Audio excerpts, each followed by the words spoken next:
পুরো সোয়াবিন নিয়ে নিয়েছি। সোয়াবিনটাকে সেদ্ধ করে নেব 5 থেকে।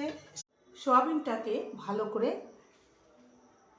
ধুয়ে নিয়ে একদম নিগড়ে আছে টক দইটাকে ভালো করে ফেটিয়ে নিয়ে দিতে হবে।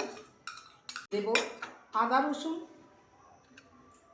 বাটা আর কাশ্মীরি লঙ্কা হাফ টিস্পুন, জিরে, কাসাউরি মেথি হাতে একটু দেব, স্বাদ অনুযায়ী লবণ, হলুদ গুঁড়ো আর দেব সর্ষের তেল। এবার ভালো করে মেখে নেব, ভেজে নেব। আলুটা ভাজা হয়ে গেছে, এবার তুলে নেব। যে লবঙ্গ, এলাচ, দারচিনি, তেজপাতা, ফুল একসঙ্গে দিয়ে মাঝারি সাইজে পেঁয়াজ কুচি ছোট ছোট করে কুচি করে নিই। গুঁড়ো, ধনে গুঁড়ো আর গুঁড়ো, লবণ, চিনি, মেখে রাখা আলুর টুকরো, মশলার গুঁড়ো, একটি ইউনিক সোয়াবিনের